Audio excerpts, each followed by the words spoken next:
Nobody can do planning for the economy without having a long-term view on the inflation. So it's quite clear that the macro balances of the economy should be such that will support the investment level that we are planning and therefore the growth that we are planning.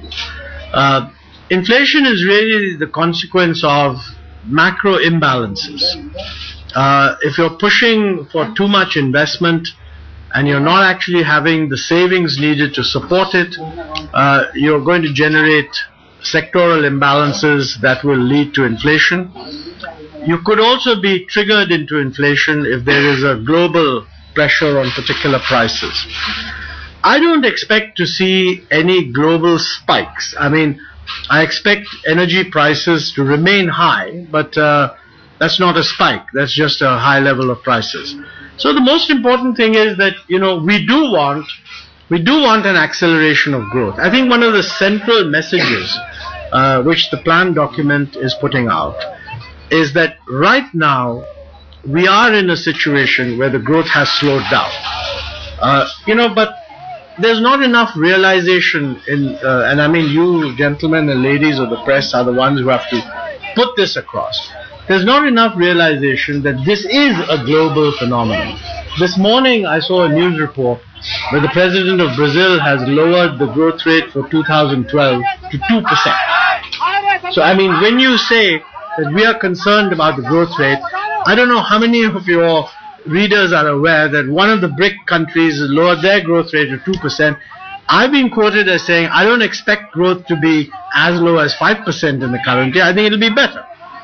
But nevertheless, for the kind of things we are targeting and the kind of recent experience we've had, the growth situation at the moment is disappointingly low.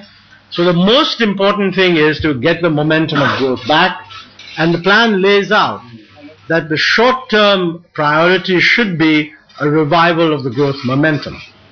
I think it then goes on to say that, the medium-term strengths of the economy, which we've been talking about, are very real and they're still there.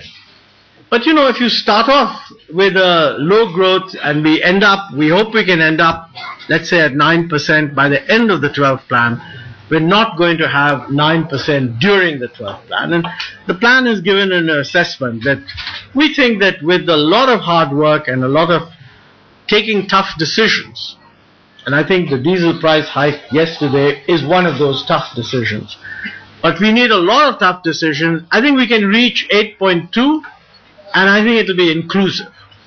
The plan document also points out that our record on both growth and inclusiveness is actually quite good. I mean, we are ending the 11th plan period with a growth rate of 7.9%. It's less than the target, but this was a period when you had two global crises, and it's second probably only to China in this period. Actually, what is not being recognized enough is that the record in inclusiveness is also good.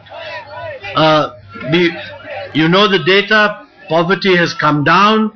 The rate at which it has declined is twice what it was prior to the UPA period. And I think when the data for 2011 become fully available, that rate of decline will be even faster, because 2009 was a drought year.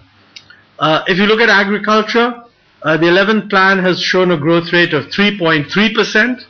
The 10th plan growth rate was 2.4. Yes, we should have had 4%, but there's no doubt that on the agricultural front we've done better. If you look at the consumption survey, in the rural areas, the growth rate of per capita consumption between 2004 and 2011 is twice the rate that it was between 93 and 2004.